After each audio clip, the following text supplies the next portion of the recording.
अस्सलाम वालेकुम क्लास। आज मैथ्स की फ़र्स्ट क्लास है और हम स्टार्ट करेंगे चैप्टर 1 है हमारे पास सेट्स। ठीक है, सेट्स होता है क्या है? सेट की डेफिनेशन है, set is a collection of well defined objects. Different elements को, डिफरेंट ऑब्जेक्ट्स को एक ग्रुप की फॉर्म में लेके आना, ठीक है, सेट कहलाता है। सेट हमेशा एक से ज़्यादा चीज़ों का बनता है। ठीक है, एक से ज़्यादा, दो हो सकती हैं, तीन हो सकती हैं, आगे जितना भी हो, लेकिन कभी भी एक चीज़ का सेट नहीं बनता। ठीक है, अगर आपके पास एक बुक है तो वो सेट नहीं कहलाएगी। आप डिफरेंट बुक्स को एक साथ रख रहे हैं, ग्रुप की फॉर्म में लेके आ रहे हैं, तो वो हमारे पास सेट कहलाता है। ठीक है, अब पंजाब के 5 प्रोविंसेस हैं, एक प्रोविंस हो तो वो सेट नहीं कहलाएगा। 5 प्रोविंसेस हमारे पास आगे ग्रुप की फॉर्म है तो वो हमारे पास सेट कहलाता है। सेकेंड है हमारे पास एक्सप्रेसिंग अ सेट। ठीक है, there are 3 ways to express a set. Set को लिखने के 3 तरीके हैं, उनकी 3 फॉर्म्स है। ठीक है, number 1 descriptive form, number 2 tabular form, number 3 set builder form. Descriptive form क्या होती है? If a set is described with the help of statement, it is called descriptive form. For example, n is equal to set of natural number. For example, ठीक है, हमारे पास क्या है, set को हम डिस्क्राइब करते हैं एक स्टेटमेंट की सूरत में। ठीक है, जिसमें ब्रैकेट्स वगैरह कुछ भी नहीं लगाया जाता। ठीक है, हमने अपनी सेट को पढ़ना है और उसको एक स्टेटमेंट की सूरत में लिख देना है। ठीक है, जो आपके पास फॉर एग्जांपल उन्होंने दिए गए हैं n is equal to set of natural number, अगर ब्रैकेट्स में लिखे गए हैं इवन नंबर 2, 4, 6, 8, 10, हम बता देंगे सेट का नेम जो भी होगा। ए है तो A is equal to set of even numbers. ठीक है, मीन्स कि हमने ब्रैकेट्स और कोमास वगैरह को रिमूव करके एक स्टेटमेंट की शक्ल में अपने सेट को लिख देना है, वो डिस्क्रिप्टिव फॉर्म कहलाती है। सेकंड है हमारे पास टेबुलर फॉर्म। टेबुलर फॉर्म क्या है? If we list all element of a set within the braces and separate each element by comma, it is called the tabular और रोस्टर फॉर्म। टेबुलर फॉर्म को roster form भी कहते हैं और इसको brackets में लिखते हैं। ठीक है, ब्रैकेट्स में लिखने के बाद हर डिजिट के बाद या हर नंबर के बाद या कोई वर्ड है उसके बाद कोमा पुट किया जाता है। इसमें कोमास में लिखा जाता है ब्रैकेट, फर्स्ट ब्रैकेट में लिखा जाता है, सेकंडली हर नंबर के बाद कोमा पुट किया जाता है। आपके पास नीचे एग्जांपल दी गई है। ए इज इक्वल टू सेट है हमारे पास वोवल लेटर्स हैं। ठीक है, ए ई आई ओ यू।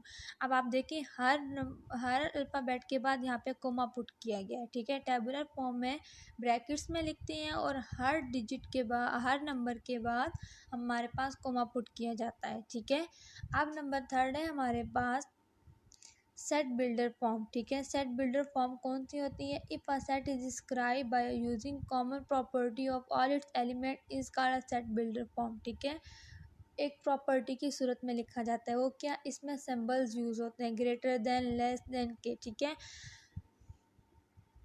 अब हमारे पास दी गई example A is equal to, ठीक है, x is a solar month of a year. ठीक है, अब हमारे पास ये दिया गया है बी में x belongs to natural number. ठीक है, हमारे पास ये देखें साइन है 1।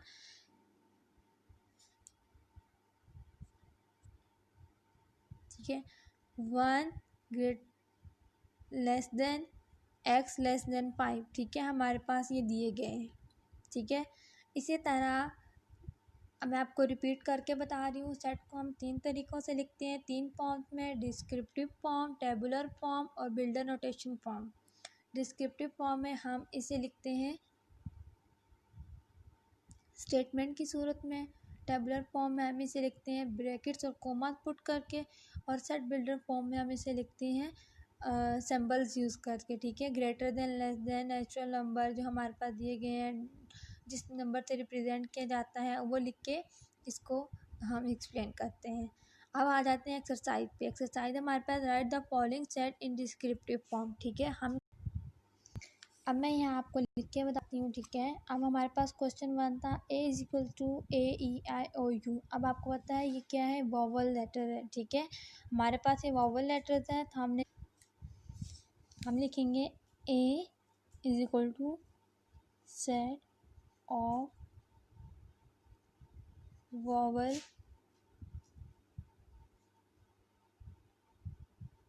of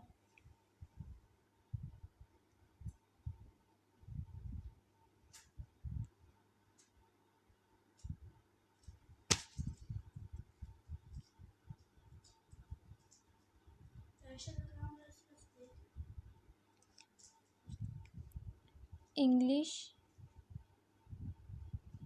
alphabet। ठीक है। सेकंड हमारे पास है b is equal to brackets में 3 6 9 12। ठीक है। अब आपको दिख रहा है कि ये 3 के टेबल्स में आ रहा है। ठीक है। 3 1 ज़ा 3, 3 2 ज़ा 6, 3 3 ज़ा 9, 3 4 ज़ा 12। ये कहलाते हैं 3 के मल्टीपल्स। क्या है हमारे पास 3 के मल्टीपल्स, तो हम लिखेंगे b is equal to set of multiples of 3। ठीक है। इसी तरह हमने सारे पार्ट्स को कंप्लीट करना है। अब क्वेश्चन नंबर 2 में हमने टेबुलर फॉर्म में लिखना है। ठीक है। अब हमारे पास यहाँ पे क्वेश्चन 1 है a is equals to letter of the word hockey. ठीक है। हॉकी वर्ड है हमारे पास a is equal to bracket start HOCKEY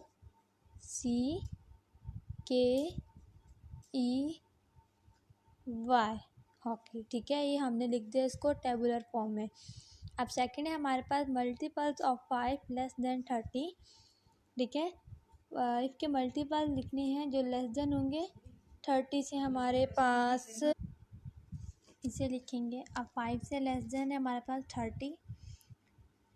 multiple 5 के लिखने हैं 30 से कम। ठीक है। 5 1 ज़ा 5, 5 2 ज़ा 10, 5 3 ज़ा 15, 5 4 ज़ा 20, 5 5 ज़ा 25।